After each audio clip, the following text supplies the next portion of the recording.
The Alternative Dig Talk. Real issues, real talk. Hey Teddy, have you noticed how little attention science and health issues get in the media? Totally, Edgar, yet science information is very important. Yeah, for sure. That's why the Health Journalists Network is here. How can they help? They are a group of journalists dedicated to advancing public understanding of healthcare issues through impactful reporting on health and science. Oh, really? Yes, they meet up every month with scientists and researchers, policymakers, and activists at the science media cafes. They then relay what they discuss to the public. Does that benefit us? Oh yes, very much so. This helps with health and science literacy for a healthy Ugandan society. Okay. I love getting informed about science and health issues. Health information makes all the difference between life and death. I'll look them up and engage them. That's great. They are based all over the country. Oh, okay. That's interesting, and they should be making real impact. They are empowering health communities through journalism.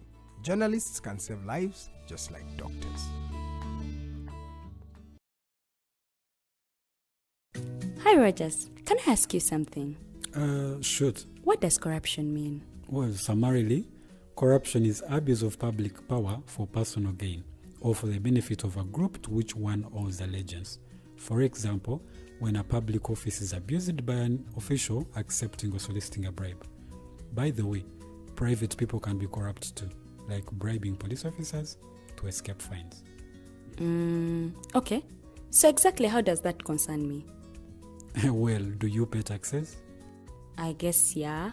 What does that have to do with this? Everything.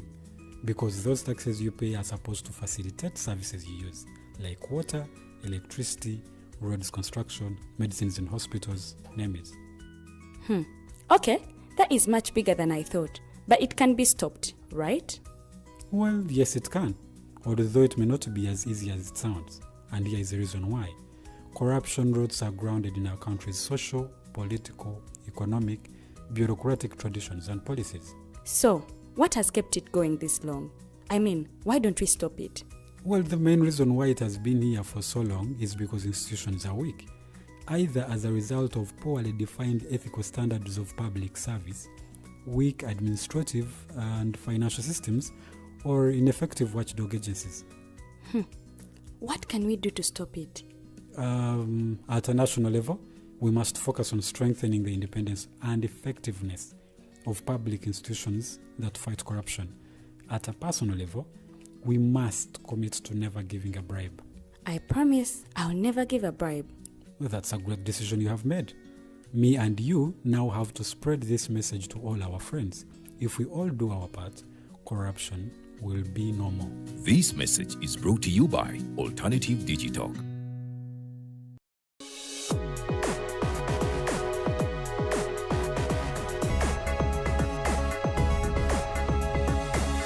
The Alternative Dig Talk.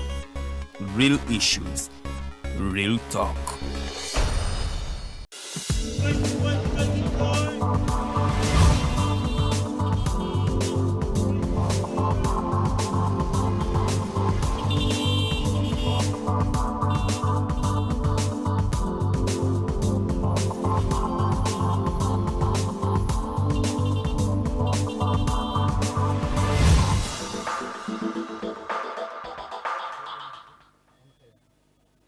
Ziri 12 ezakayita ku ssaawa 2 ez'amakya g'olunaku olwaleero nkwaniriza nnyo era nga program ya Mighty Drive nze omumbejja Luwedde Lilian era nga ku programu eno tubaawo okwogera ku nsonga ez'enjawulo oba okuttaanya ku nsonga ez'enjawulo ebigenda maaso mu ggwanga ensonga z'ebyobufuzi n'ebirala bingi nnyo bye tugenda maaso n'okubaganyako ebirowoozo era nga olunaku olwaleero ate nno munnange ensonga tuvuddeko mu studios okulaba nga ate tusinkana omugenyi waffe we tusobodde okuba nga tumusanga okwongera okuttaanya ku nsonga zino ezikwatagana ku byobufuzi bya Uganda nga bwe bigenda mu maaso eri teffe abeteekerateekera okulonda okwa 2026 negatiddwako Simon Muyanga Lutaaya munnamawulire omukukutivu era nga ensonga zino ezikwatagana ku byobufuzi azitegeera bukwakku oba azitegeera bulungi nnyo. Omukulu ono ate nno munnange ye CEO wa SML News Uganda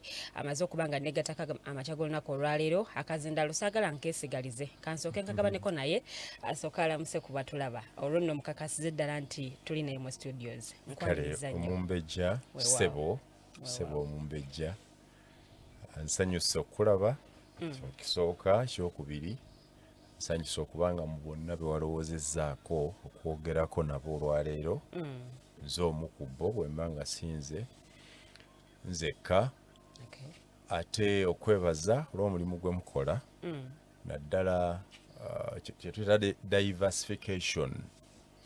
Tuli mu van tutambula tu broadcastinga giving exactly what you call the alternative digital talk.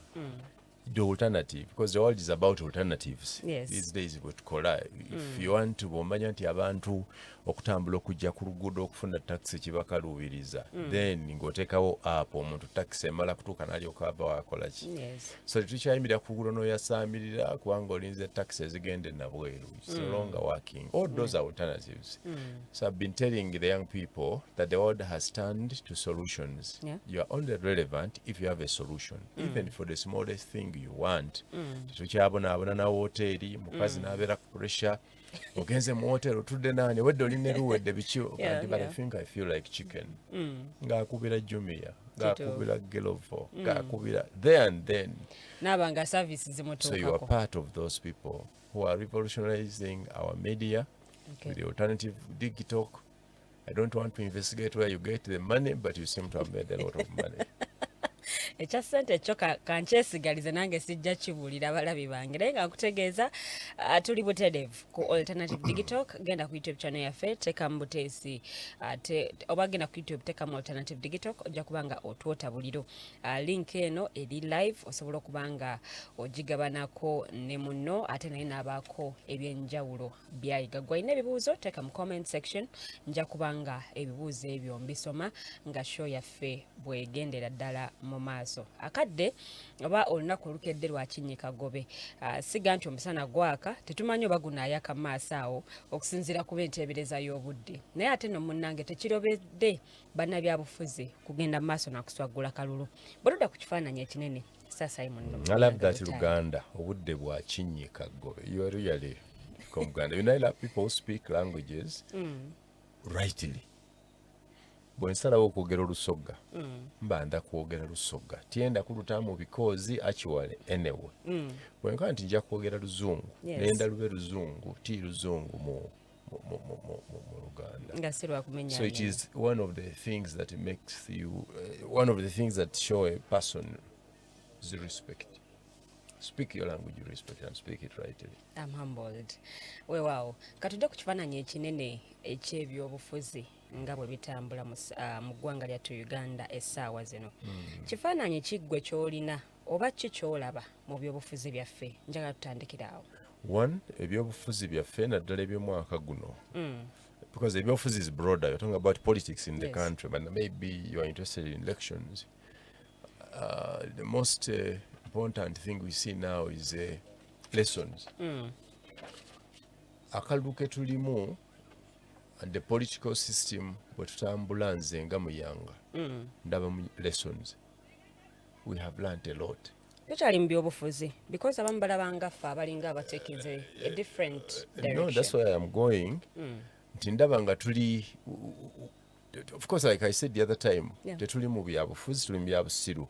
But even within ebyobusiru byaffe there are things we are doing changing either better or worse. So tetuli bubi nnyo. Uganda terina byabufuzi bya bunkenke ebigaana omuntu okwebaka. There are countries where the husbands are hidden. Nga bajja ne bakubuuza nti omwami ali luddawa.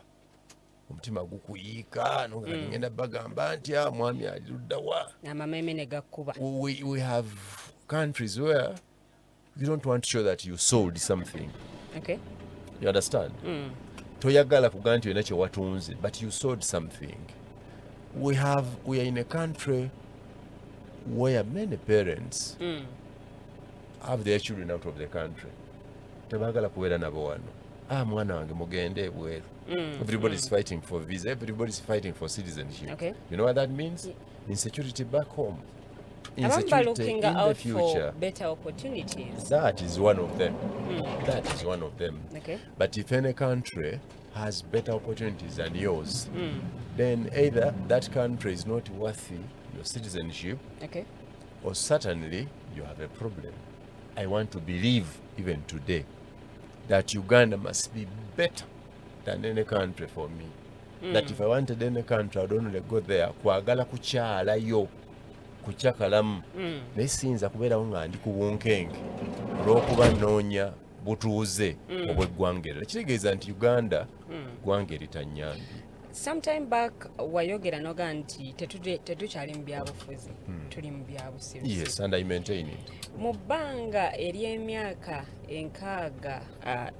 ezisoba mu nkaaga gye tumaze nga twetongodde, ebyobufuzi byaffe byaviirawa ku kkuba ettuufu oba twaviirawa ku mugendo okuba nti kati tetuli mu byabufuzi, tuli mu byabusiru nga ggwe bw'okitamenga? The Baganda. It's the Baganda who misled us. It's the Baganda who made, when the Baganda wanted to transform their institution ey'obwakabaka edde etufuge ne mu byobufuzi tebamanya kubimikisinga bulungi. Si kuwaayiriza kuno.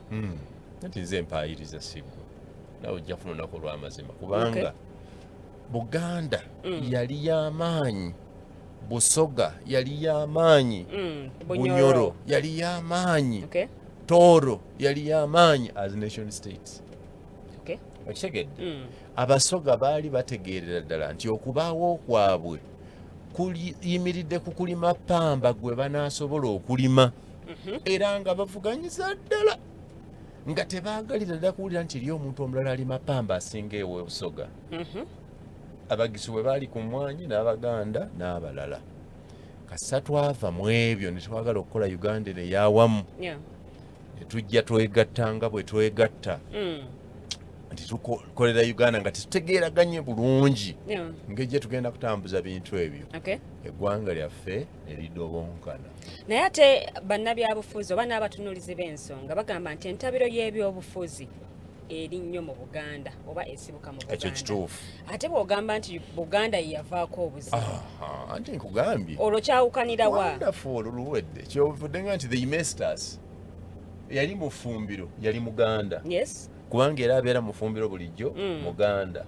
So bwe nga nti yakonye ate ngamba ani? Olwo yakona atya? Ki kyataakola kino ky'ogamba nti kyamuviirako okukona?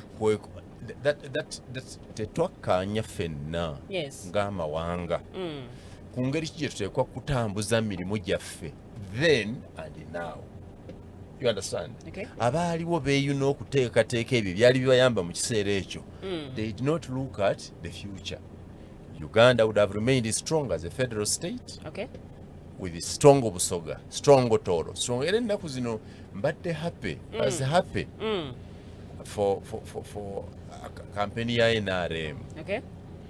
Bukyabatandika kampeni ya NRM babadde bagyogerera nga when they advertising they advertise it using those traditional names. Museveni enters Busoga now as a Konkurudusi Rwenzori. Museveni enters Tooro. He will be in Bunyoro. Era yazitambula mu that way. Lango Acholi, Sebei Karamoja, Teso Bugisu, like that. Gachinsanyusa, it sounds strong for me to call me a Mulamoji. Ntingamba Muyanga ono Mulamoji. Dani okungamba ndi Muyanga. Kose wamwe Kaliro, Muyanga we Kaliro. Kaliro to me sounds right up to today. Call me a Mulamoji. I'll take you out for lunch. It gives me that peace. So, when we lost first that identity and the respect that we attached to it, that's how we lost. Because the respect we attached to these regions and institutions was based on their significance and relevance to us. Singa ekintu kyonna omuntu ekitamuwa takifaako. Abantu bayagalanga nnyo obwakyabazinga ewaffe nga bamanyi obwakyabasinga bwe bugenda okulangira bbeeyi ya pamba. So you needed to follow. Today I can tell you without fear of favor that I can live a life full and happy without obwakyabasinga bwa busoga. It is no longer that relevant. It is no longer do or die that I must know what it is. So that I think me awo wetwabulira. So do these Baganda know nti be baleetera ebyobufuzi byaffe okutuuka ku mbeera we biri saawa zino? They know why. They have actually made attempts to reclaim. Byagaana. If you remember the late Hussein Kyanje, yali member of parliament we Makindi, yagezaako nnyo okwogera ku bino. If you remember mwami Joseph Mulwanya Mulisemwogere n'abalala bagezaako mu kusaba kwabwe okusaba federal nga byanyisisinga nnyo mu kusaba federal. The intention was can they reclaim the glory, the relevance, the position, the might that they had at that time. Byagaana, but they know.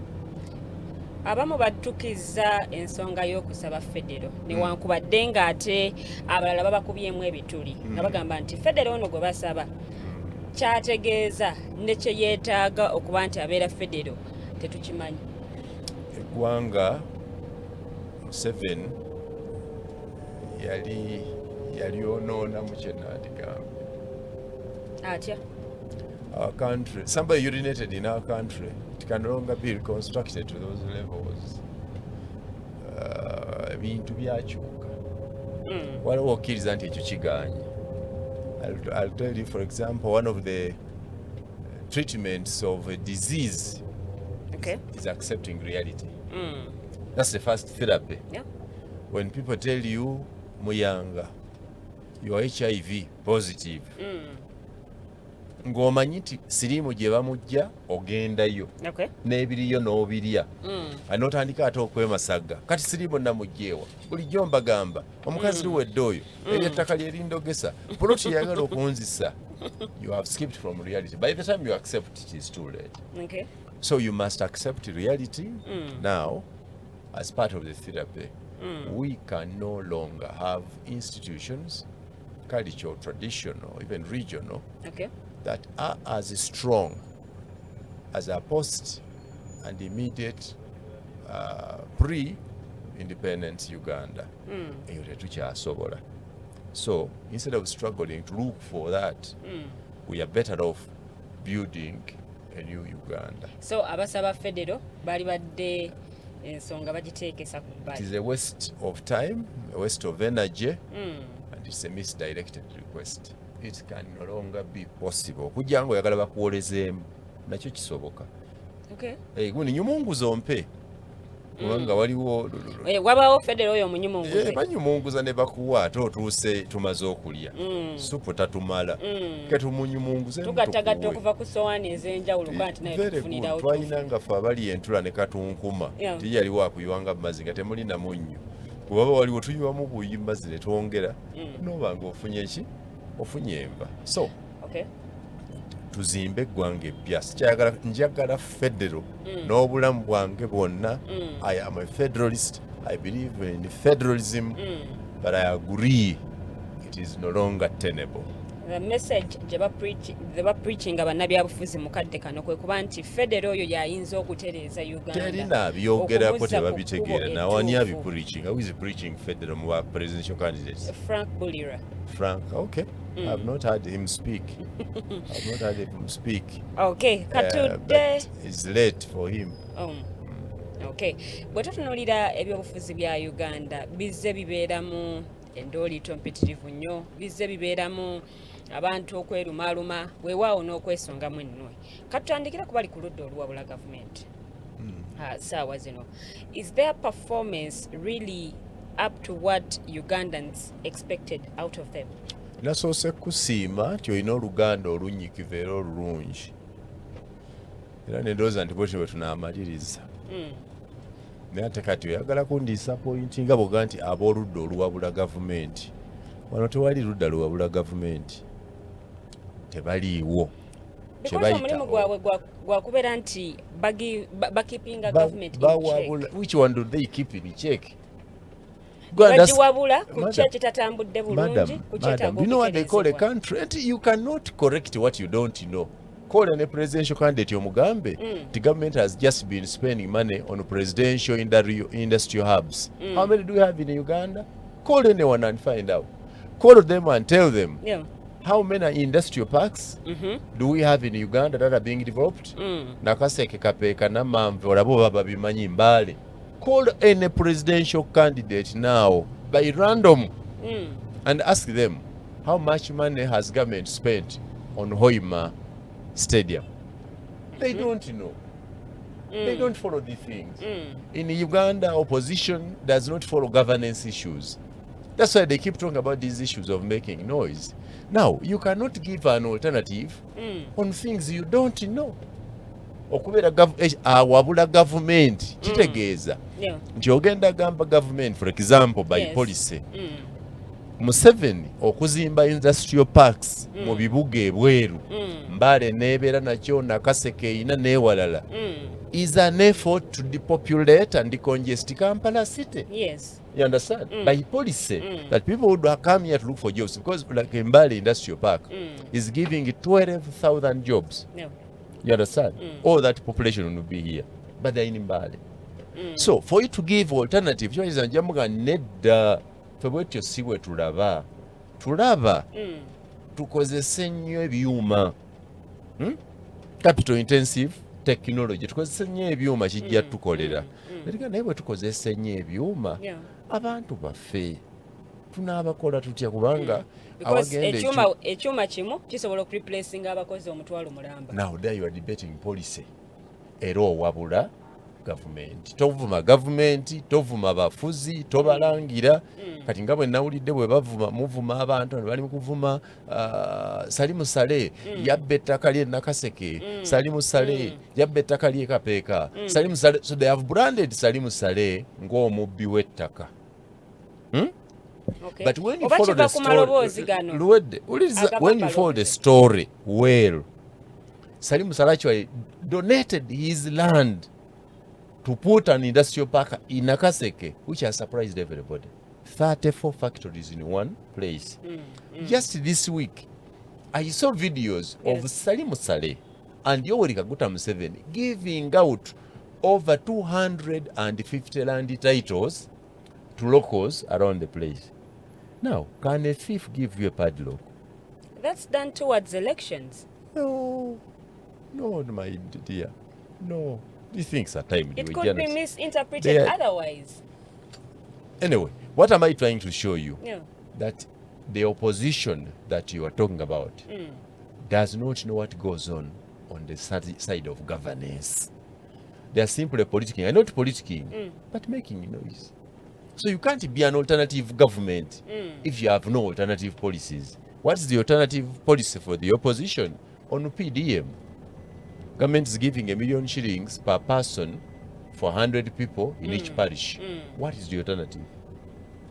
Ezo sente zamuwa musolo ezandigenze tusobola kutwala zizo. Ezo statements ziva mu bannabyabufuzi. And that's what we're asking. Oli bwe yagamba nti tewalabanga Bobi Wine ekya parish development model kimwokya yakyogera omulundi ogwo. When I become a president, engenda kujjawo PDM ya Rabbi baali bamutwala Kalinye baali bamutwala Tempale terimu katasobola because watuuka abantu ku policy, because PDM is a policy. Okay. This man does not go to Rachitura. This man does not go to Museveni's children. The people have proved that this money is sent directly to them. Okay. They have touched $1 million, bought pigs, hens, goats, and invested themselves.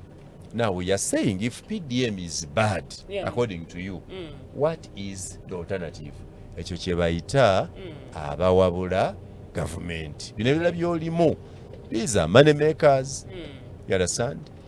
Esira bo baagala kulyongera mu kulaba nti bafandinga ebyobulimi. Kubanga budget y'ebyobulimi eri wagguluko oba olyawo kinaawa bannayuganda omwaganya okulaba nti banoga ensimbi okuva mu byobulimi. Luwedde abantu bakola. This one I must tell you.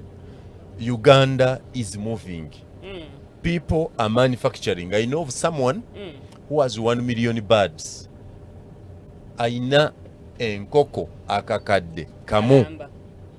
at 98% olunaku zibiika amagi emitwalo 98 amagi ng'obala eggi mulimu Yes. kati bala eggi liri ku nusu 5. How much money is that?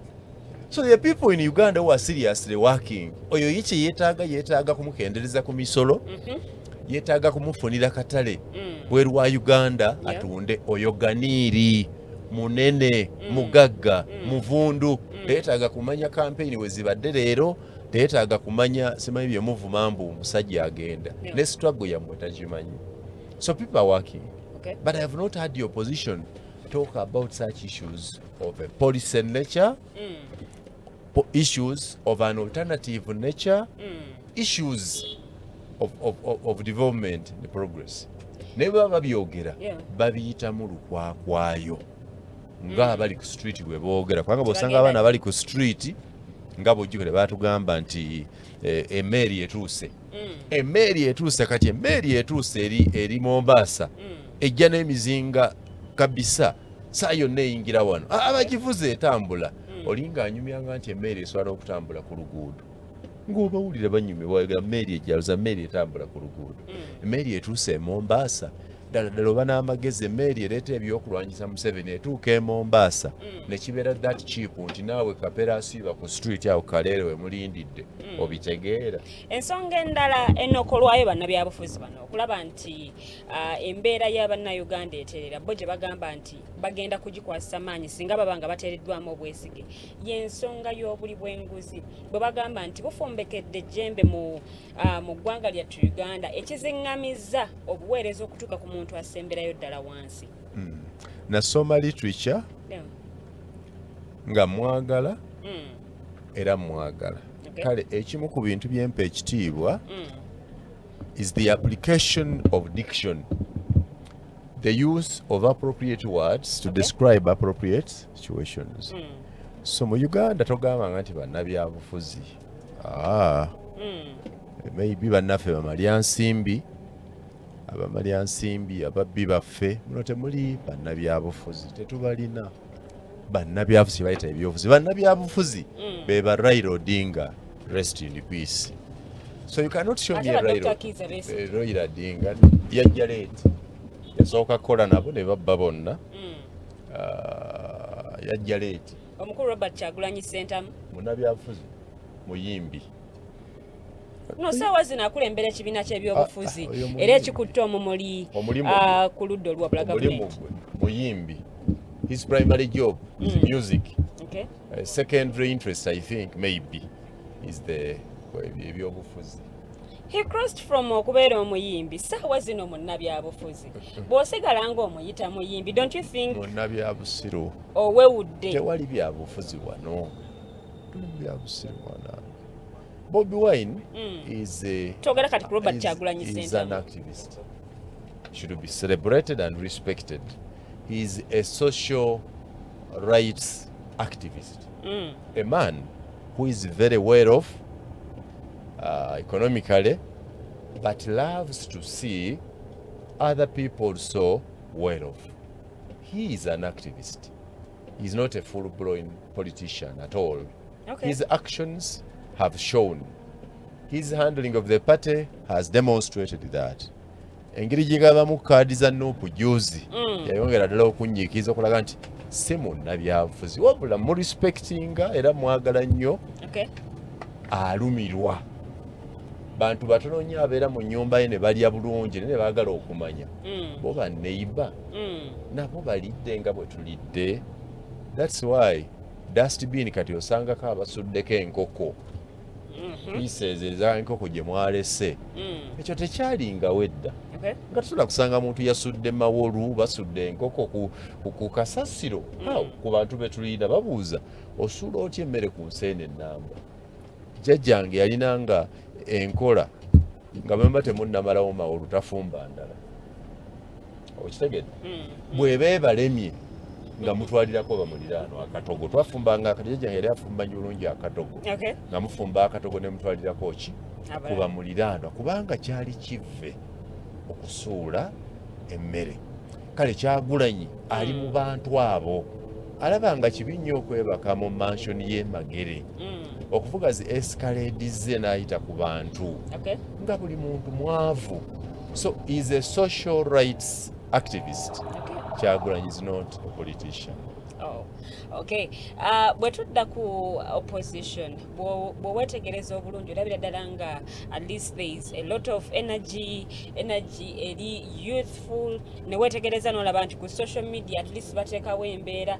According to you, nga Simon Muyanga Lutaaya, does the opposition have the momentum nga bwe tugiraba oba oliawo nga abalala bwe bagitaminga okubeera? Kyokka mwana wange obaani yandeetedde luwedde. Because engeri gye tulaba ku rallies ez'enjawulo ng'abantu bajjudde. Oŋŋambye ababatambulirako nga bonna nti opposition is it working? Opposition eri ludda wa? Mu Uganda. Gindage gw'ogirabawa? Opposition to opposing what? Where is the opposition? Because njagala njogere ku kyendabako. Where is the opposition? Even in parliament waba batuula wabaawo oludda olutuulako abali ku ludda olwa NRM ne wabaawo abatuula ku site eyawukana. So that's the official opposition in parliament. Gyoyogerako. Maybe then by independence what is to oppose? Naga nasoma Olungereza ne ndusomesa n'abaana. What is to oppose? The setting of our country is that okuopposinga bwe butakkaanya ne political system eriko. Political system eriko ya bibiina bya bufuzi. Political system eriko ya winner takes it all. That's what we have. No opposition participates. You're opposition. Emanyi, when you participate in an election, they can be declared the winner. Okay. Bwe bali. System endala yandibadde nti ekibiina kye munoonyeze NRM bwe wangula yeekuwa gweyagala to be your member of what? Okay. So tetulina opposition at all. We have money makers, bakola ssente. We have gamblers. People want to try out opportunities. Okay. We have job seekers. The combination of them would be the opposition. Opposition yandibadde eri gye nnakugambye ey'omukyalo nti ffe tuwakanya okubanga wabaawo eggombolola etaliimu ssomero ya secondary. Okitegeere nebanga by policy twagala government by policy committee money every sub county must have a secondary school, a technical school and a minimum of 2 primary schools. Ne balemera ku ekyo, Kyagulanyi n'alemera ku ekyo, Buliira n'alemera ku ekyo, Pate n'elemera ku ekyo as a policy. Era nga basobola okukola nga Nandala Mafaabi bwakola ne baga nti era ssente ezisobola okukola ekyo tuzirina. Mukwate ssente ze mwajja mu kutunda ettaka lye Namanve muzimbe 2 schools per sub county. Nze eyo y'opposition gye nzikiririzaamu, gye mpulira, gye ndigoberera. Naye ebigambo ebimu ku bino tubiwuliddeko okuva mu bannabyabufuzi ab'enjawulo nga bagenda batambuza that same message. So if you say nti mubiwulira nga mboozi, mubiwulira nga mboozi, si muntu gamba deliberate effort to write these things down. Okay. Argue them, because when you urge out the right policy NRM eri mu buyinza egiraba nti wano naye opposition ya wano nga tebannasoma bawakanya bagamba Museveni nti wasobola Paris development model tesobola kukola, bapanga sente za Museveni ali kupanga sente za campaign, ali mu kwagala kuliisa Gabbige awadda Gabbi omugano. Museveni n'alemerako naga nti njagala akakadde k'ensimbi ya Uganda katuuke ku mulonzi ye yennyini. Kamutuukeko omulonzi akafune. Naga nti ate basazeeko banka charges nga saagala kujjako banka charges. Yagambe government yegenda okuba nti I want that money intact as 1 million to reach the person. Yes. Has it the money reached? By last week, Uganda had dispersed 3.5 trillion shillings in PDM, which means those are 3.5 million people who have each received 1 million shillings.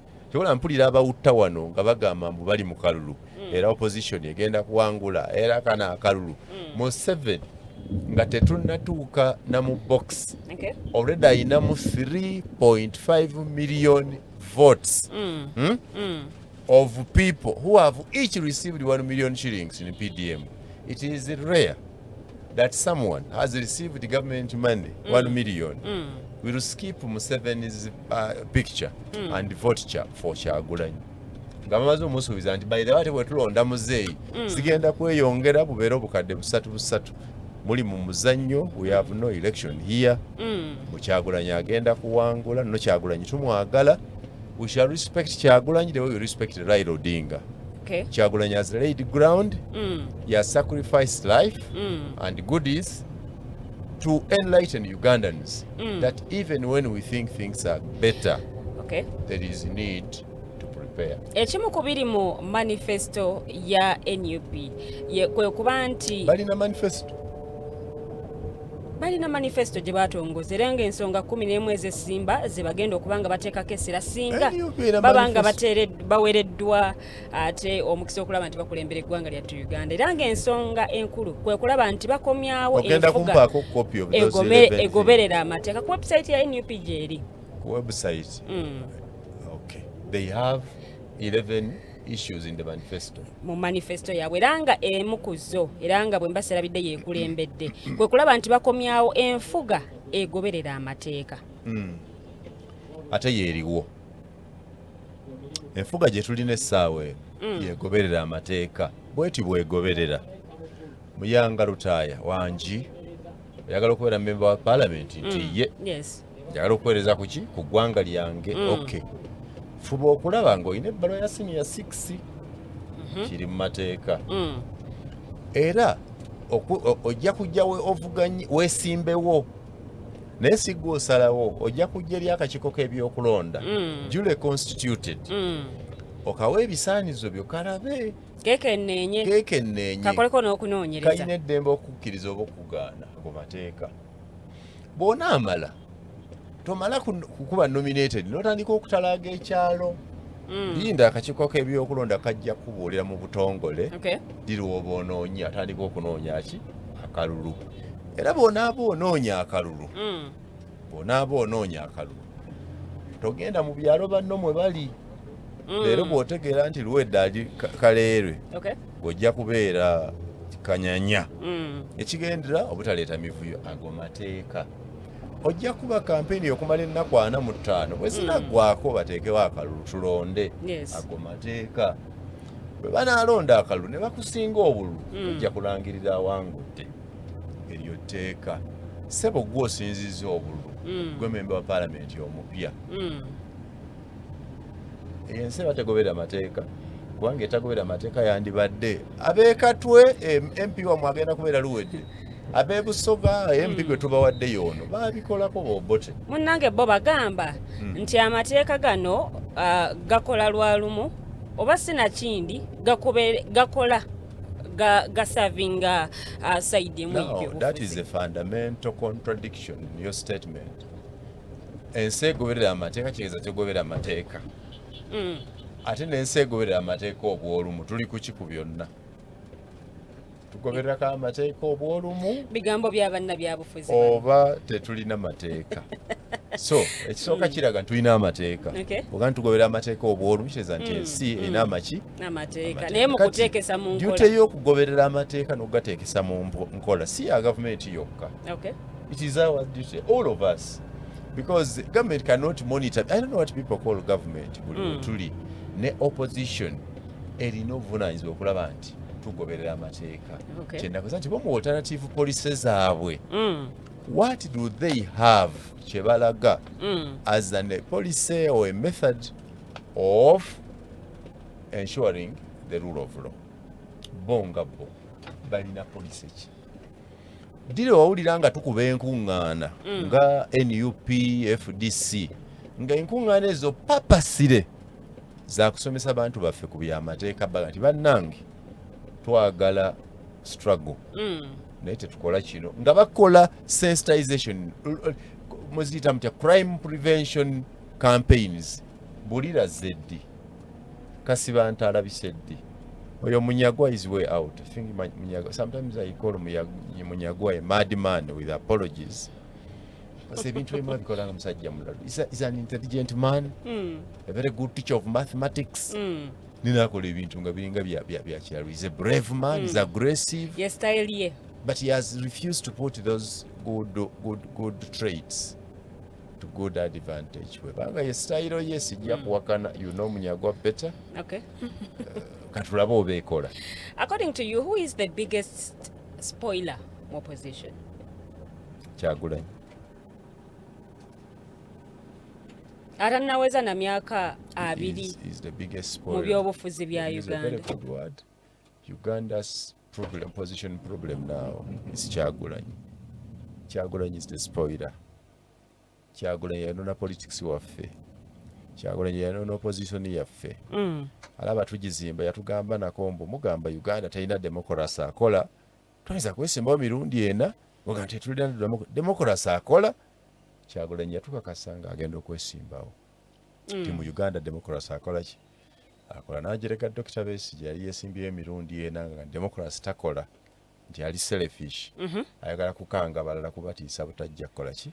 Kwesimbawo. So Uganda's political problem today, the biggest political spoiler is Mwami Robert Kyagulanyi. Because whichever way it is, he carries an inherent responsibility as the leader of opposition in Uganda. So tetuyinza nakukimuggyako. Si lwakwati tumwagala za individual, but as of now, Kyagulanyi is the leader of opposition, so-called opposition, eby'obusiru in our country. So how he runs it, how he attracts people to follow, how he has prepared the masses, is the duty he has done. He is the biggest spoiler in our position. Do you have a personal problem with Honorable Robert Kyagulanyi Ssentamu? Robert Kyagulanyi Ssentamu, the son of the late Ssentamu, is my uncle. My mother, Margaret Namukwaya, is a sister of the late Ssentamu Owembogo. Kyagulanyi is my real paternal uncle. Kyagulanyi bw'afuuka president leero nze mbeera munene. Tubeera mu first family. Febe muyitamu okumulaba. Era I am very, very, very lucky. Me have told people that if you make Kyagulanyi president, I will be a member of Uganda's first family. Okay. Okitegedde?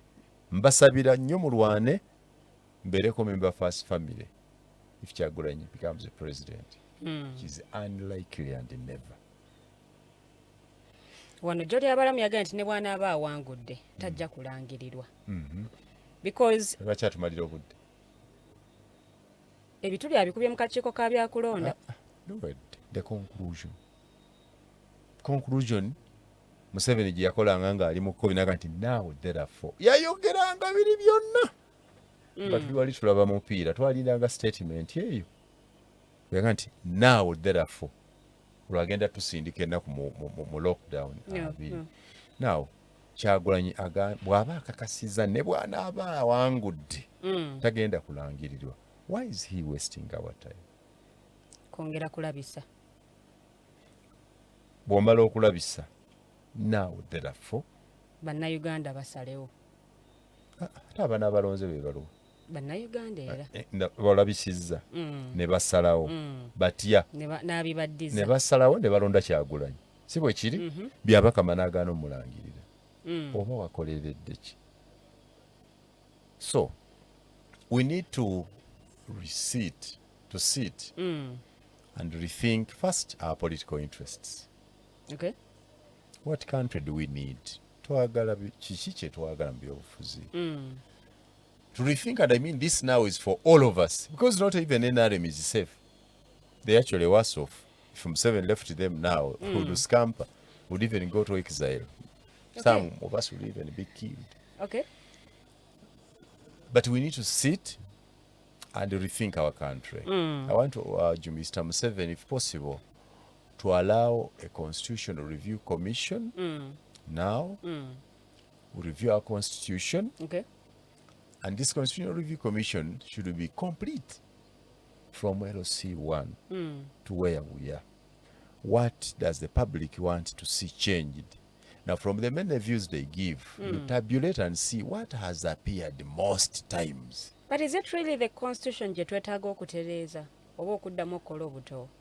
And to review, Oba bannayuganda be beetaaga okuddamu okwagazisa ensi mu yaabwe luzungu, to review is to check okugyeko ennenya. for good or for bad.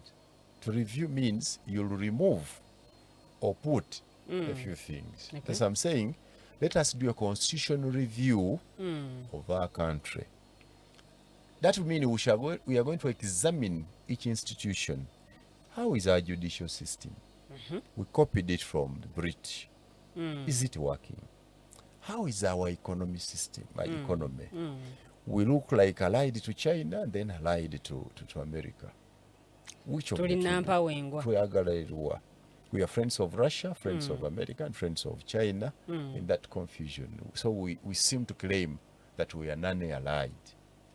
Is the non-alignment still working for us or just affecting us? Okay. Our health system. Do we have a system and health system that caters for everybody? Or we need to change it that now that we have made money, let the pregnant women and the vulnerable be receiving free treatment. Let us offer medical insurance that when you get to a hospital, even when you don't have 100 shillings, you get treatment of up to 100,000 shillings. Okay. Beyond that, look for the money. Below that, get your treatment and go. So we need to review all these ones. Is our government system, local government system of creating new districts every time working? Or do we need again to amalgamate these districts into bigger units? This is what I'm talking about. And this is a concern for NOP, for FDC, for NRM, for all of us. A review of our governance structure, a review of our constitution, a review of our expenditure models. How do we spend government money? A review of our salary system. Who receives what? Because when you hear somebody getting 56 million per month, and then this one getting 400,000 per month, the disparity, the gap between 56 million And 400,000 is too wide and abnormal. Now, unfortunately, our good ideas like mine cannot find a way. We have no platforms to air them. We can't go to parliament. Even when we go there, they will bribe you very quickly and you start speaking differently. You can't remain that steady. Those of us who have remained steady, again, the people we fight for taunt us a lot. You ate, walia, mulabe ekibuto, wabba, wali muhozi, wakunama, bichi. Yesterday, somebody insulted me on my platform on HIV. Kalabe kona kakoze sirimu akamalawo warabida amakerenda go genda omira amakerenda. What type of country abuses sick people? Okuba ne cancer nsinvumwa. You understand? Yeah. Sabo bantu betulina aba NUP benga nti Kyagulanyi support our politics because it brought us from dialogue, politics of dialogue to politics of kumanyoko. His team knows one thing that they have invested in and harvested. Kumanyoko. Okay. Katusale tudde ku kibiina ki NRM. There is a lot going on in NRM, omuli internal politics, omuli ensonga y'okuba nti mulimu obukuukulu obw'enjawulo, mulimu ensonga ya succession mu NRM. Bye bimu ku ebyo ebiri mu nvumbo oba ebimu ebyeyolese after the NRM primaries. According to you, how deep are these internal cracks? Do not talk about party primaries again because they were not held. Party primaries were not held. Is that NRM? Sisi Jukira, they were nowhere. But I remember that the NRM carried out an exercise of madness in the last 2 months. To them, they termed them as party primaries. No, I'm timing them because you're asking me. Okay. It was an exercise of madness, one that exhibited a high levels of stupidity, one that exhibited a country that does not grow, a country of naivete, feeble thinkers. I don't know. So there were no primaries. I had a lot of faith in the NUP way of doing it, vetting. Okay. Bwe twamala okugwa because jjukira ffe mu NRM ffe twasooka. Nendaba eby'obusiru eby'obubbi. I lost faith. Nenga nti kale oba singa pate zituula zo neesalawo ne zigaa nti mwabeebulamogi tubawadde Muyanga. So NUP was going to do exactly that. Not NUP agamba ground holding a 60%, and then the 40% They had no ground. They had no ground. So vetting process. when Yes. the Vetting committee NUP yes, allowed. said they are going to use vetting committees, I was happy. I expected that vetting committee esobola okutega nti luwedde mulungi naye muto aleke Muyanga amaleyo ekisanja kino akule. That's what I expected. And it was going to be done. It was going to be a very big challenge to the NRM if it had succeeded. Unfortunately, NUP collected bimonde byayo. No, not bimonde. You are collecting bye yalaba nti be bayita oba be bayita mu kakungunta ne bavaayo ne percentage. Kati oli kubayita nze ndi kubaalonda. The vetting committee gye baaleeta. Naye yateekebwamu obwesiga okusalawo bwetu. Kyenkugambye bano basebufu Okola omulimu baaleeta. gwabwe. You know, you bring a member of the vetting committee who is going to contest. You need to think logically. Nti Mwami Sebufu, one of the members of the vetting committee, vetted others, but ahead of him, was going to contest ebipande bibiri awo ojja biraba. Now that's, Yagambe wali conflict of interest, you're stepping aside. no, that's not possible. Oh. Doesn't the party have personnel? First, you would be declaring interest. If you're going to contest in an election, you cannot be a member of the vetting committee. So nagenda okulanga nabo bakivuluze. Ekyabo nga nakyo bakivuluze. No wonder the results that came will haunt them. You wait on January 15th when we finish our elections. What of NRM? You are Because going to NRM right now ba independents abasazeewo okujjanga ba independents newankubadde abakulembeze mu kibiina bali mu kubakumaakuma okulaba nti either obuwagizi babuteeka eri oyo eyalangirirwa okuva mu kamyufu oba sinakindi ate abalonzi baleme kulonda batalina kaadi. Kye nagambye nti mu Uganda tetulina byabufuzi, tulina byabusiru. Okusinziirako ggwe Kunguze era saayawudde on both sides. Sagala kugamba nti NRM erina abalungi mata. Erimu ebimonde byayo. Nope. Sina kye nagamba. Namulimu ebibondo binga ebyenvunza n'ebirala. So ffenna tuli bafyanage twetaaga okutuula obupya. Tuddemu tuzimbe eggwanga lyaffe. First nga tusooka tujjamu ssente n'amaddu tulyogereko. I know that if you want to settle a family, ebyokwerangira musajja gwe mukazi gwe biyinza obutakola.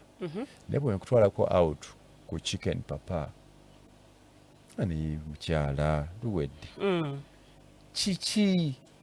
It cannot happen nti oyomba buli lunaku for this consecutive 7 days. What is the issue? Buli naku oyomba beerako happy today onfomemu ennaku bbiri naye nemesezza n'okulya ekiro n'emisana. What's the problem? Kusinga ku bwakola baŋŋambye obwenzi bwakola ku gundi nze oyo muwala bagamba n'obulwadde mulwadde. Now therefore tetukyasobola koze nkusiibudde maama w'abaana. Kyusaamu gundi oyo nze alabika n'okubanga mulwadde konze atoyemu emyezi 3 twekebere oba bwotyo bw'olowooza. There must be a solution. There must be dialogue. We must think about our country. So according to you, has NRM been able to handle its internal conflicts? It hasn't. But to a great extent, they have only been able to hide. Orobone kibafuula kyo banikibalekawa. Akayana gwokyali mwana muto naye 10 years ago there was a time when NRM yalina squabbles okuyombanga kuli open buli omu akumanyi nti kuteesa ne Kadaaga tebasisinkana otafiire simanyi nante kwali open. I want to thank Mr. Museveni. He has contained entalo mweziri munda ne kati bazibika oyinza okulowooza that they are okay. Ebigambo bya Honorable Rebecca alitwala Kadaga byayogera mu kuba nti balonda abakulembeze abatuula ku lukiiko olukulu olw'ekibiina kya NRM byaleka bangi nga beewuunaganya ku ki ekiri munda. I was only surprised that Kadaga, who is a senior politician, did not know who she was fighting with. Kadaga did not. You know, Museveni, my daughter, Museveni is a very unique leader. Museveni is an intelligent man. Era bw'oli amutwaga nti Museveni talina magezi, ayogera yaba talina ki magezi. Museveni is a gifted leader, an intelligent person. What Museveni did, he wanted an overhaul of SEC. Yali yakipulaninga like ndowooza 3 years ago. Ng'alaba ajjuza abakadde abeereere abatalina kye bamuyamba. That's why ffe twayogera nnyo ku Kadaga. But by end of this election, only 2, Tom Butime and Alhaji Moses Kigongo, had remained as part of the old system. Omusajja yakuba Mike Mukula, Scott Echodu, Kelvin Echodu, tetwamanya na gye yava, tabanko chairman we Rusi1. Naye ku ssaawa esembayo ne bakkaanya oli n'ava mu lwokaanya kukkaanya kwali kutunka Mukula yalaba nga agenda kuswala musajja yali agaba ssente kiralu ekitegedde ne bagaba Museveni ng'atudde mu tent because yali yekololo era ng'amanyi bulungi ekigenda mu maaso. He was able to see that people were fighting for money. What did he say? Oyo n'amutwala babali omunsi Museveni babadde alabanga excess baggage tebamukolera yabasudde. He brought a new man called Jonad. Do you know him? Little known. That was a Museveni plan. So you Kadaga was fighting that, but nevertheless he needs to appreciate, because for 36 years Kadaga has been part of our political making. So it's enough. It's enough. He's a good leader. Let her advise from where she is, because even if she had remained as part of SEC with this new team gebaleeta Kadaga teyandisobodde. Bano abayayita basobola. Kadaga is my breed. Breed of honest and disciplined politicians. Those ones have no space in our Uganda today. Okay. So kyankezo ki oba kyamaanyi ki NRM kyerina okukirako opposition oba oli awo nga twolekera okulonda kwa 2026? Olwaleero nga bingi mwana wange kibuuzo kyobuuzizza enkizo NRM gyeyina ku opposition bingi. Ekisooka organization. You go and watch the presidential elections, presidential campaigns of Mr. Kyagulanyi, and watch the presidential election campaigns of Mr. Museveni, Olabeneza Nandala. You don't know the difference. Organization. Is it because NRM has the state machinery? That's what you want to say. That's what you want to say. But when did you know that they have a state machinery? 5 years when you said you'll compete with NRM, you know they have a state machinery. What did you prepare to compete with them? When did you know? Because an election is not spontaneous. 5 years now, tugenda kulonda January 2026, yes. January 15. I am aware that at a similar time in 2031, there will be elections. And I want to stand in those elections. And everything I do every day is in preparation of those elections. So you cannot say they have state machinery. You can organize something good and even challenge state machinery. Because if you fear to challenge state machinery, then why do you come to compete in an election? Because the whole opposition means the whole... NUP bakajja bakwatibwa ekiruhura mbalala eggulu babakubye kibooko. How many districts do we have? We have 146 districts. Yeah. Chiruhura constitutes what percentage? Don't reason like that. Let those fools reason like that. But it's the reality. Okay. It's what happened. Let me check with you. How many votes are in Chiruhura? Let's assume Baba Ganye Chiruhura. I have information here. The votes in Chiruhura. So, that's not big. That's part of an election. Trump cried over the same. You understand? Up to today, the world knows that I'll go of DP of the Democratic Party in America died complaining that his election had been rigged. You understand? So it's part of it. Who tells that everything in sex is sweet? There are things we don't say which are very bad. But at the end of the day, the resultant that it is sweet. And to them, the NRM has an advantage of also using government resources because what do you want them to do? You want them to give up government and sit aside? We give government to who? Because the law says they should be in government up to June, up to May 12th. President Walaida. Yes. So don't sagala kwekwasa ekyo njagala weetegereze entegeka y'ebintu bino. Look at remove Museveni and look at the rallies that Mr. Nanda Mafabi has held vis-a-vis those of Mr. Kyagulanyi. Mr. Nanda Mafabi has held organized campaign meetings and organized campaign rallies. It takes leadership to be organized. That's number. Number two, money. Okay. The NRM has money. They have money. Zamirundi esatu. They have state money. Yagita tagiwomya ali ku kyoto akozesezaani. Bayina enzibe stolen money. Baali baatereka bakutula ku bidiiru oli akoze ekidiiru atunze ku luguudo lwa contract y'oluguudo y'e China tasobola ziteeka mu banka kuziraba ziri waka bazijjeyo ne bazikozesa. Ezokusatu ze bayina enzibe bayina ne pateyina official money. They have some official money that if you remember me nze bankubirayo mwana bangamba nomination million 3 ne refundable zinuma buli wenda batanga odoyi nga namuwa sente zange. Anti agabo batosobola kubanga osobola million 3 nga atoyagala kwesimbawo. Genda kuwa kansala. You know the word. Kumanyi kitegeeza okulya millions 3 free of charge. Non-refundable. So the party also has official money. Okay. This party is linked to China. We hear they are friends with the leading party in China. They get some Communist funding. Party of China. Tumulimu abantu abagala party yawe, by the way. The people who love this party. The people who find us on the street. Na muyakana kakadde genda onywa amafuta. Out of love.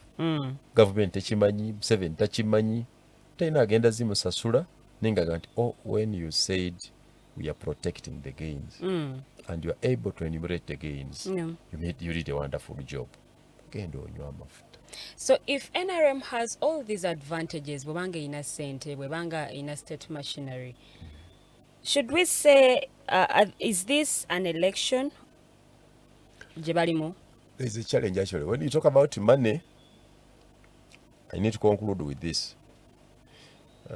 My sister, on January 15th, elections will take place at 53,000 polling stations. That's the true number of polling stations they have told us. Drawn from across 72,000 villages. Out of 53,000, Mwami Kyagulanyi bw'aba ayagala abanaakuuma akalulu at each of those polling stations. The law provides 2. Babeera babiri. So, 2 emirundi emitwalo 5 be bakuuma akalulu emitwalo 10. 100,000 polling officials. Abakuuma akalulu ka Kyagulanyi ne buliira mukwano gwo. Naye tumusuubira kuba n'omuwendo gwe gumu. Ne munyagwa. Ne mabirizi betusuubira okuba nabo. Kitegeeza toto y'abakuumi b'obululu emitwalo 8 betusuubira. Now, mu kyalo ewaffe essaawa eno omuntu okukuumira akalulu ekitono ennyo ky'ogenda okukola ogenda muwa emitwalo 2. 20,000. Oziraba? Ebi naye abaakuyambye okuuma akalulu. Abamu ba mitwalo 4 ate bw'otazimuwa ng'agenda. Kati emitwalo 2 times abakuuma akalulu bali emitwalo 10. That's 2 billion. Do you see NUP that is struggling now? Ngolaba ne Kyagulanyi asiiwuuse kana akalu Kyagulanyi kamudde. Do you see them with this money? Secretary General yatutegeeza actually n'olunaku lw'ejeyaze munakiri. Secretary General kigwebera. Owa NUP. Anti obaawulanga. As I know one. Oh, okay. Nti sente ze bali balina okubanga bafuna mu government zajjamu omukoosi ne bwabanga tebakyasobola kuzifuna. That means ensimbi ezaali badde zibayambako okutambuza emirimu mu NUP ne zibanga ate tebasobodde kubanga bazifuna. Basiru. Nga tugenda mu kalulu bateekawo drive y'okulaba nti basonda ensimbi ezinaabayambako okutambuza akalulu kano. Luwedde waffe abalama ogibagamba nti weewalanga nnyo okuwemuka mu kamwa.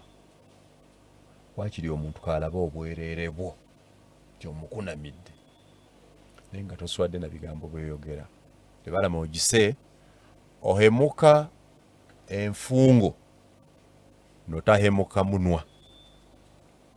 Now, the NUP has moved and told everybody in this country that Uganda is a failed state. True or false? Bigambo byabwe. They have said Uganda is failing. Musajja bimulemye. They want to revamp it. Era baagala bajje bagirevamping. How did you expect money from a failed state? Chovola banze eby'obufuzi bya wano ndowooza bandeke biyinza okuba nga si bisobola. Ntuula ne ndowooza. They were expecting billions of money to help them finance the activities from a failed state. But to them, NRM is using all these advantages in state machinery, the issue of security and simbi nebirala to suffocate them. Okubatamya akalulu. By common sense, Ninawe Ruwedde, do you think we can allow this election to move without any police officer or military person around? Tuleke bana office betambuze. Tubaleke. Kuba kwa samanye solution. Kuba kutaataganya rallies zaabwe solution. Ebikola eby'amaanyi bakwasibwa maanyi. And all countries do it. I think when people speak here, they don't know what happens elsewhere. Do you know how many people die every day in gun violence in America? Omusajja wano jjoli abalamu baamutadde wansi ne bamukuba engatto ne bamulinnya ku mutwe. Is that how things are supposed to be done? Oyo ensi egula mirambo. Yoyomu. We are 49 million Ugandans. Eggulu baabakubye kibooko. Baabakubye bameka. Mbalala kiruhura baabakwata bukwasi. Eggulu baakubye bameka. Baabasanze bakola ki? Okay. Amagi ga wano nga mabi. Obwedda gayingira mu nnyumba z'aba ne zikonkono mu ne zimugjayo ne zimukuba. Magi ekigano. Ne gajja omuntu ku kitanda omulwadde ne gamukuba. Baabasanze bali luddawa. Hu. Ekyo kankireke. Osupportinga engeri ab'ebyokwerinda gye bayisaamu banna NUP. Siba supportinga. Okay. Kukozesa excess force if the situation is not excess warranting. Lwaki tebaakubye baabulira? Lwaki tebannakuba bamabiriizi? Lwaki tebannakuba bawagizi ba Nandala Mafaabi? Omulowooza Nandala talina bantu. The leadership, the nature of the leader and how he organizes himself and how he conducts himself. This political spoiler is causing all that. Government has an obligation to protect people and life. Okay. Nti gw'onoonya kaluko kakuwangula bakulangirire nga January 15. Museveni alina bibiri. Asabirira okumulangira nga awangudde ekisanja ekiddako, but is the sitting president. He has an obligation to protect us. Tutuuke 15 okulonda. Oba tunamulonda oba nedda. So he's dealing with two issues. His campaign as a presidential candidate, but also the obligation, the constitutional duty to protect people, life, and property. Could this be a direct attack on the NUP itself? N'abawagizi baayo. A direct attack by who? Because when you say this is a direct attack, it means that there is a structure that is organizing the attack. And the Who do you question know is organizing bino the attack? byonna bibeerawo without NRM knowing about what's happening? NRM does not know. NRM does not know. You know, NRM terinakuba ku muwagizi wa Nuupu wadde no. Government yebakuba. Naye ate bazenga babalumba. Government eyo. Okay. Ne bwe banaawangula Museveni gye bagenda okusanga. Kyagulanyi bw'awangula leero bwa president, God forbid. Agenda kusanga amagye ge gamu.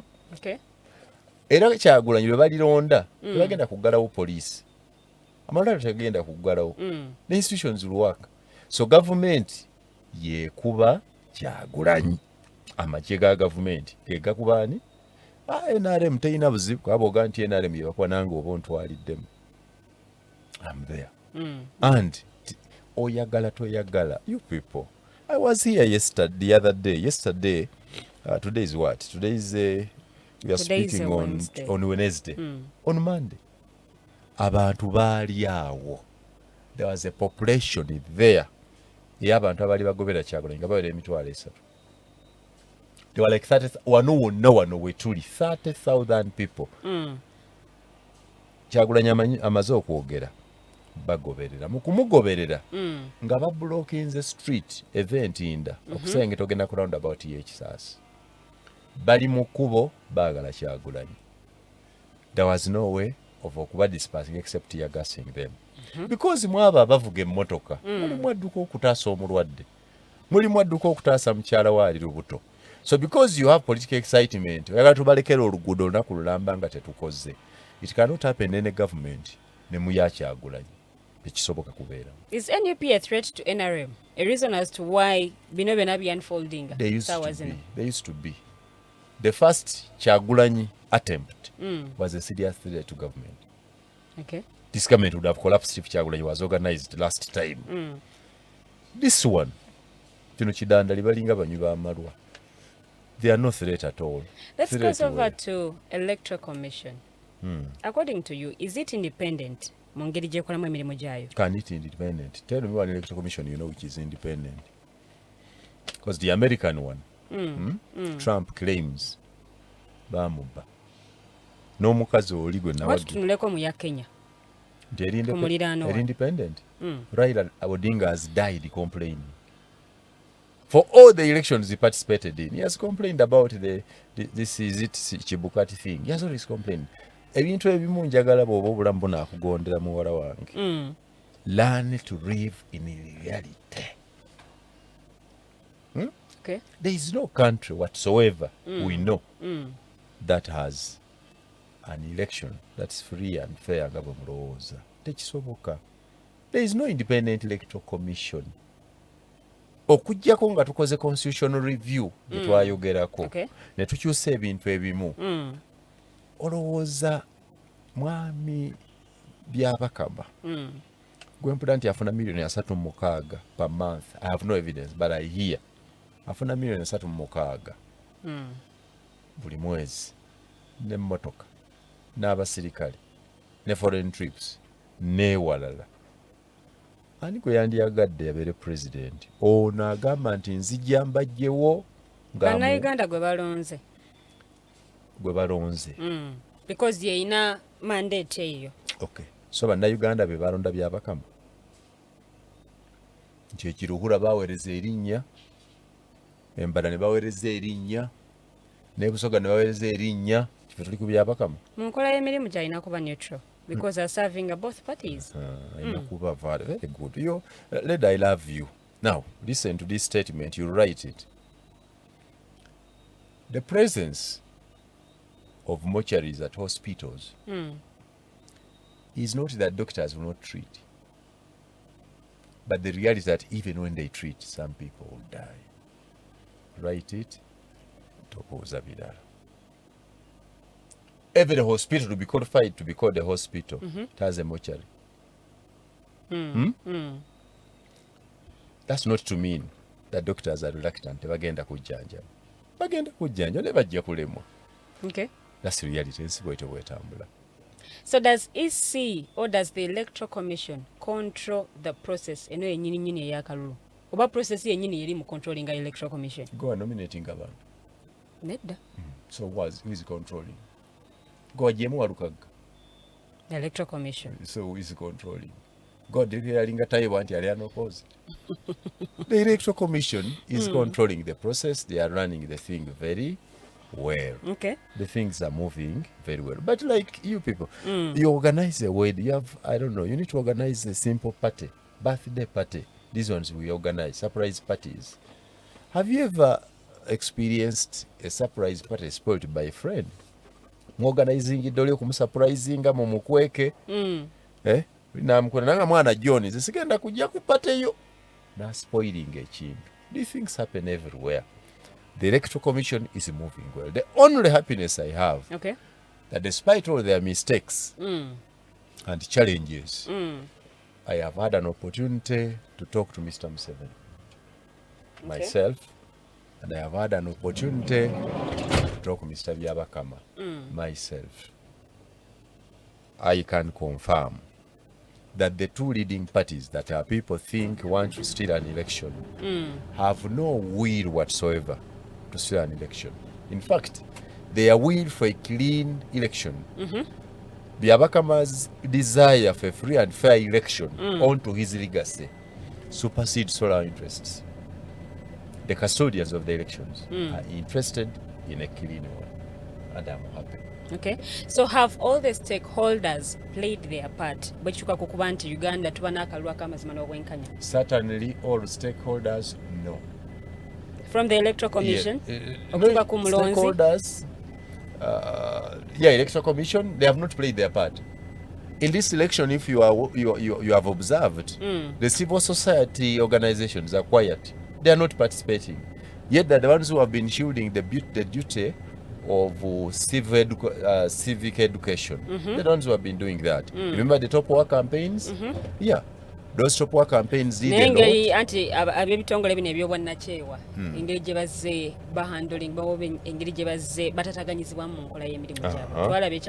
So they have not supported. Which means you ask me whether the players are playing. That one, they have not played their part. The Uganda Human Rights Commission is constitutionally mandated to do civic education, to tell the population how to vote. Yeah. Wangadia makes noise in other things. He has not done anything. But she says she's threatened. By who? By who? Wano bweyabadde afulumya alipoota ku ddembe ly'obuntu yayogedde ensonga eyo ey'okuba nti atiisibwa. Bw'aba atiisibwa. Now therefore tiisibwa yagala naffe bannamawulire obulamu bw'abaana bange buli mu matigga. I therefore want to tender in my resignation. I cannot do this job. But you cannot tell me nti otiisibwa you are threatened. Yet even that very month you are waiting to sign for your paycheck. I am not a fool. This is where people have problems with me. Atiisibwa ogwo omulimu yagenda taguma nti gwakutiisibwa. Human rights. That you are going to battle government to behave well. Really? Did she read her mandate? Ateekwa okutiisibwa. Yagamba obulamu bwe buli mu matigga. Let her resign and give me the job. Tatumalira abantu batamanyi. Let her resign and I take up the job. Nze sitya kutiisibwa. Tell Madam Wangadia, I want to plead with Madam Wangadia. First of all, he's aged. Okay. Is threatened. He has done it all. Kikyatanalaba. Bwaba mutiisa omulimu ogwo agutenze ngukole. I'm ready. Akakiiko akalera obwenkanya kakoze ogwako? Ate bwenkanya buli luddawo. When we are talking about all this that you have had, obwenkanya buli luddawo. Equal Opportunities Commission. Ebyo baateekawo bantu kulya. Which equal opportunities have we had? I'm not employed. Another stakeholder, they were aspiring candidates. Have they also played their part? They are trying. But remember, their job comes at the end. But they are trying. The voters? They are now in the voters have not tried their duty. The voters have done their duty. They turn up to vote. Whether they know what they vote and how it goes, that's a different story. Okay. The voters simply need to be helped. But they come. If you have a percentage turnout, Museveni yafuna 58% last time. That was 6 million votes. Kyagulanyi yafuna 35. Those were 3.6 million votes. So, almost 10 million Ugandans last time turned up to vote. They did their part. If anybody doctored their elections, their results, that was not their duty. So if the biggest part of the stakeholders has failed to do what they are supposed to do, how do we expect to have a free and fair election? Where do you want a free and fair election? Go to heaven. Go to heaven. There is no free and fair election in the UK. There is no free and fair election in the US. There is no free and fair election in Switzerland. There is no free and fair election in Sweden. If you want a free and fair election in Africa, go to heaven. Tetulinawo kalulu k'amazima na Go to bwenkanya. heaven.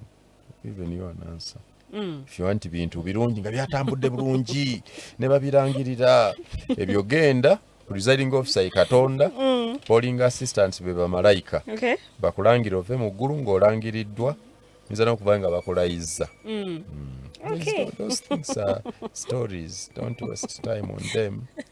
Nze saagala kubimalirako ki, but there is no free and fair election. There can only be a fairly free. Fairly free nti kale bagezezza. Naye bw'abanga President Museveni agamba nti bw'ebanga NRM tesazeewo tosobola kubanga olangirwa. Twabiraba e Kayunga Yakyogera ddi ekyo? mu kunoonya akalulu. I think Museveni? yali Kayunga. N'agamba nti bo bwe batebasazeewo omuntu alangirirwa. NRM bwe batesazeewo. I don't want to commit to that kubanga singa yali yakusalawo bano ababasumbuwa ate bandibadde bajja mu leadership. Okay.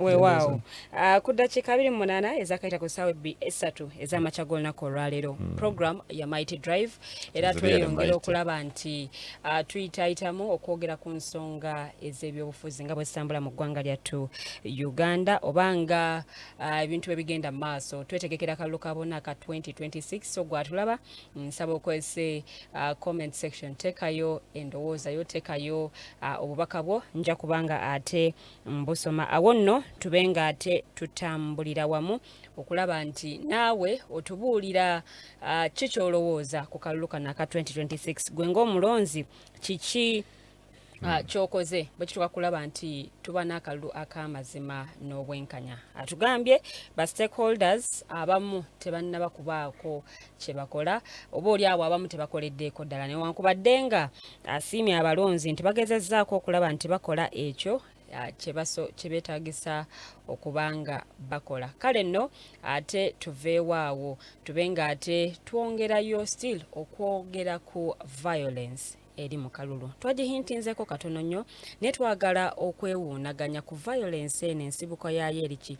Is it part of us nti buli we tutuuka mu kalulu tulina okusuubirayo violence? Because twatandika tusuubiziddwa Minister wa Justice and Constitutional Affairs. Akalulu kano kagenda kuba kasirifu, kagenda kuba kakkakkamu ebitagambika. After like 7 weeks, we see a lot of violence unfolding. Is this violence organized by someone? Or it happens like a resultant problem, like any person organizing any function. Because we need to find out if it is organized by someone. Okay. Who is organizing? Is anybody organizing crowds to go and attack NUP, to go and attack any other? So, nobody is organizing that. Number 2, I want to thank Mr. Kyagulanyi. Okay. This time round, for that role he has played. Mr. Kyagulanyi, I think, has known the danger of violence. That you cannot try Museveni on violence. He has known that. And he has avoided him as much as possible. Okay. He has done all it takes to avoid getting into direct confrontation with Mr. Museveni. He has learned that. You see, all his efforts have been, he has used words. He makes statements that are strong, that may annoy Mr. Museveni, but he has avoided carefully all actions that may provoke Mr. Museveni. Okay. Now, by Mr. Museveni, I mean government and security forces into that kind of violence. And he keeps saying it loud, even when he's commanding his teams. Temurwa, yesterday I really sympathized with him. I think government went overboard. Bamuyuliza n'engoye. It was too bad. It was too much. It was too much. I keep remembering a statement that Justice John Bosco Katusi made in the rape case against USG. Okay. He faulted the government. And he said, for you to put such concocted charges on a man who has offered himself for the topmost prestigious position in our country is unfortunate. Quote, most prestigious and important position in our country. For government, security forces to treat Kyagulanyi, a man who has offered himself for the topmost government like that, Okay. never muyulize engoye. waliwo naffe ebitunyiiza nga tewandibadde ne bamuyuliza engoye ne bamuwalaawala ne bamusitula ne bamusitula empale fe abamu tuli basajja tomanyi kyekitegeeza kusitula mpale na musipi. Sometimes somebody may mishandle you and you feel a lot of pain there. So it was uncalled for. When a man cried n'abagamba kale munteeke mu mmotoka yammwe kale kulala eri abantu bange nagana naye bwe mba ngenda ne bannamawulire. That's okay ate Mr. Kyagulanyi si ateeka okugamba bannamawulire ogenda nabo. Bannamawulire abaagala bagenda abataagala baleka kizeya duty. You understand? Naye nalabye nga atuuse kuwasembayo nti kale munteeke mu mmotoka yammwe nsisinkana abantu bali bannindiridde bano kabasigale wano bali kwano yadde atambula nabo bonna bamumanyi. But it was about that people. They would have listened to him. Ebigambo bino ebimu abazungu nyumye ne mikwano gyange abali ebweru. Mikwano gyange abali ebweru abamu abaludde bagamba nakoma okubeera mu Uganda mu 85 nali awo mu 92 tebamanyi kituufu kiri wano. Bwe balaba ekintu ng'ekyo okuyuliza presidential candidate esaati engoye bo balanga ate kinene nnyo. Kati nekitabiri byonna bye tubagamba the gains that the economy has improved, the infrastructure has improved, nekibitta abamu batya n'okudda wano. So that was overboard. Mwami Kyagulanyi yabadde akyogera lunye ku buli lwale ng'agamba abantu be temulwana. Don't provoke those people. They are among us. Batutaddemu abantu. To the extent of board lecturing of security forces to tell them, I am fighting for rights in this country. You are part of the people I'm fighting for. So on that one, he has scored 100%. Mr. Kyagulanyi this time has not done what we would call party-inspired violence. He's remained disciplined, tried to control his masses, but I think security benefits. Kwanga kati budget ya tear gas, budget ya operation sente eziriko, zali zitudde idle. So they are doing this to make sure the money is released, that the operational budget works. Kuba mwe bajjero gyo balaba bo bamanyi. Linda nga akaluka akaggwa bawe mu weeks 3 ze batera okuwummulamu. Buli omu otandika ogendako mukyale waabwe. They'll be constructive. Tunatera okunzika show yaffe olunaku olwaleero, but what's the call to action okulaba nti ffenna tubeera mu kalulu ak'emirembe ate era n'akakiiko k'ebyokulonda okusigala ku ddimu ly'okuba nti kateekateeka kyewagaanye oba ky'otayagala kuwulira akalulu ak'amazima n'obwenkanya. Buli omu addeyo ku mulimu gwe. Let security forces know that they are supposed to secure, to organize, not to antagonise as security forces. Kubanga Museveni abadde atugamba ne General Muhoozi that now Uganda now has one of the best military outfits, the best armies in the whole world. If by those actions they rank among the best, imagine the worst. So let them keep professional. I love Kenya for one thing. You can live in Kenya for a month without looking at a military man. I admire whether that will ever happen in our country. That you can live life without seeing these military men. Not because they are bad, they are our brothers, but because they are at work. Number 2, the Electoral Commission. The Electoral Commission is now the focus of everyone. Kikulu nnyo gye bali okulaga abantu obwenkanya obutuufu mu mirimu gyabwe. Okugeza system gye baleese empya ey'ebyuma, the biometric system, ebadde tukakasa ffenna nti eyamba obutasobozesa muntu atali mulonzi kulonda kuba olina okuteekamu ekinkumu nekiraga feesi yo ne tuconfirminga nti one, you a person, you exist, era tukulabe yeggwe. Fe ababeera ku internet tulina system zetukozesa eza security zayita 2-step system, verification. Bakuleetawo n'obuntu nga ntoli roboti ekyo kiki no confirminga. So twali tufunye system egenda okonfirminga one to eliminating bannane voters. Tumanye nti mu kaluko ne baga nti 9 million Ugandans voted. It is actually 9 million. Because somebody tells you we have 21 million voters. 21.6. He can joke with them, he can play with them.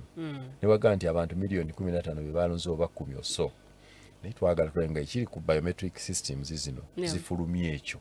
But you can verify. That's why they call it verification system.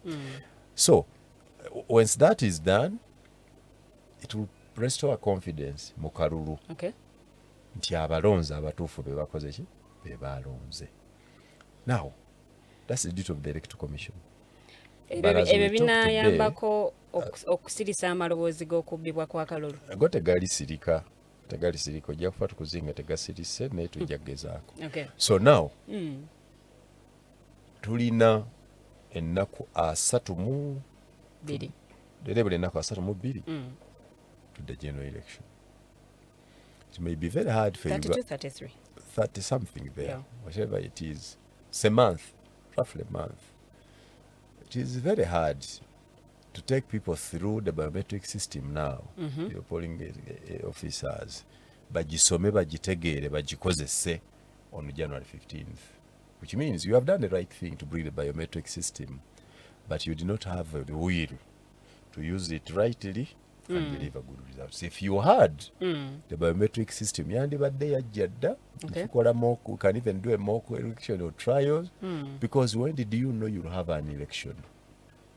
You knew you'll have an election in 2021. Actually, omwogezi wa Electoral Commission yagambye nti bali mu kutendeka abagenda okukozesa obwoma obwo. Yekaweefube gwe baliko ssaawa ze. Ate okutendeka ba presiding officers.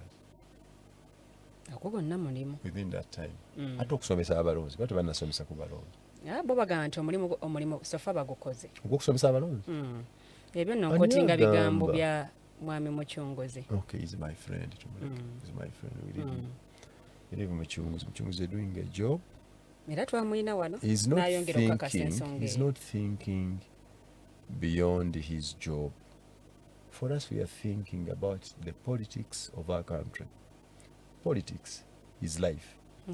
It determines the quality of life that we live in our country.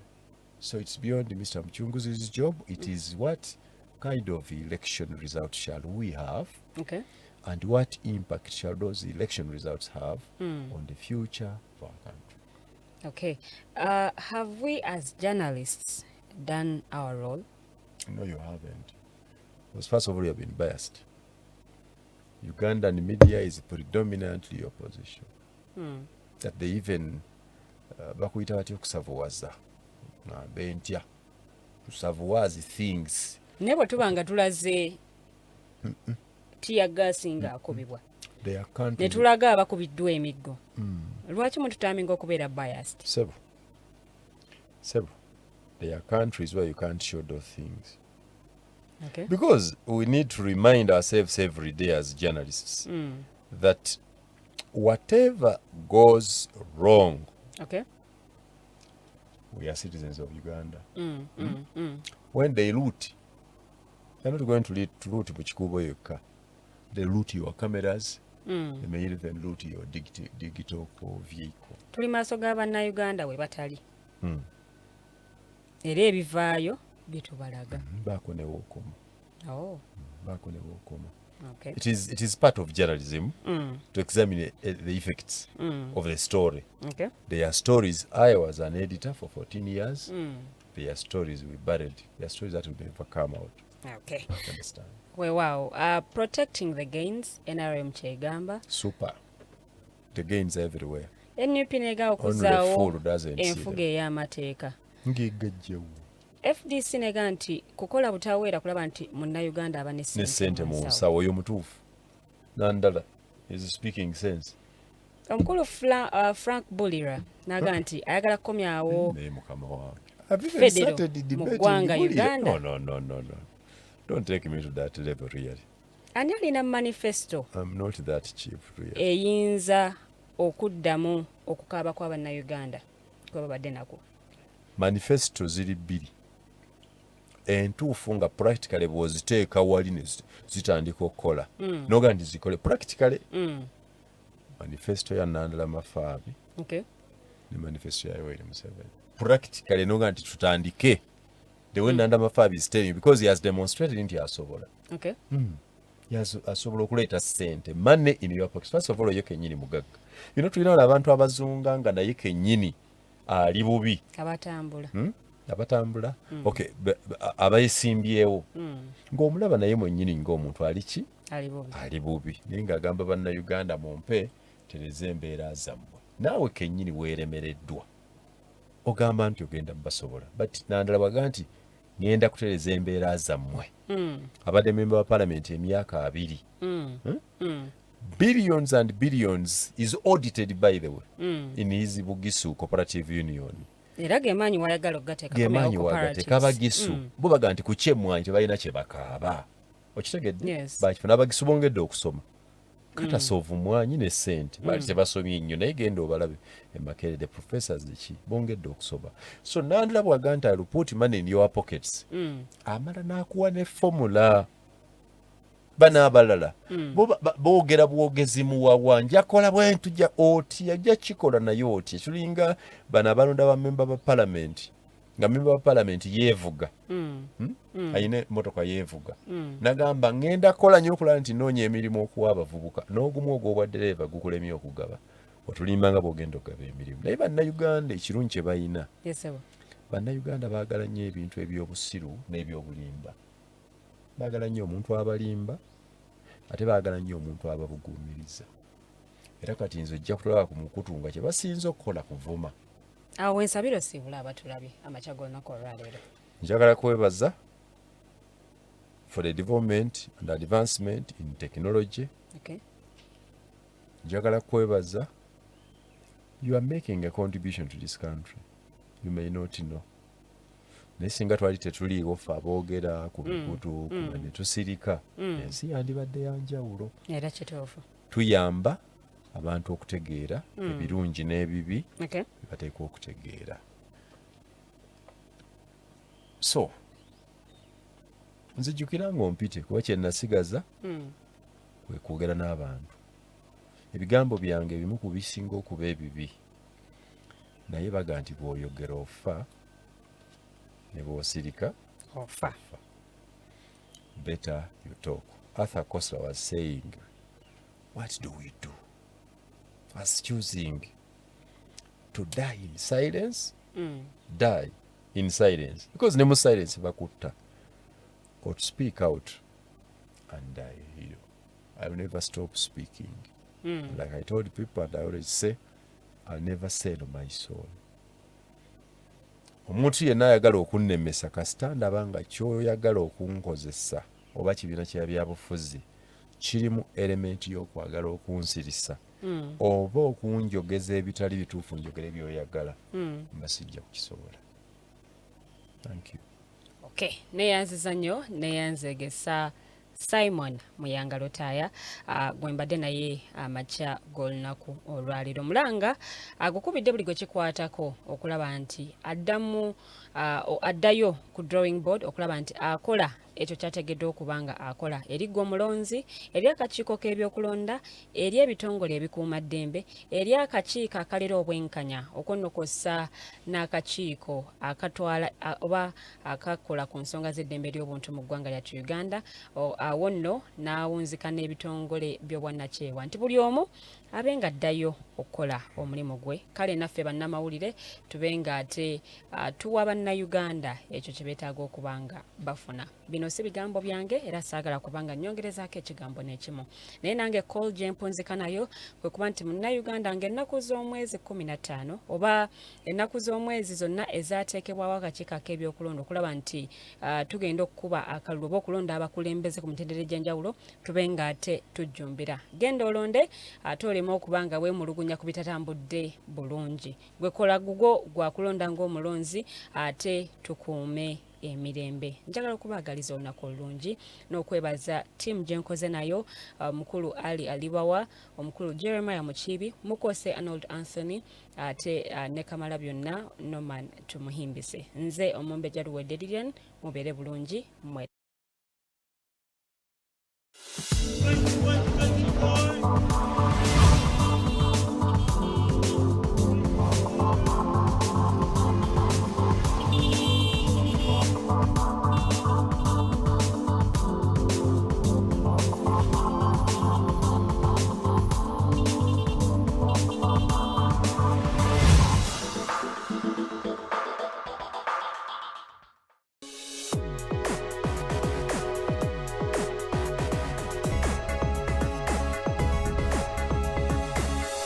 The Alternative Dig Talk. Real issues, real talk.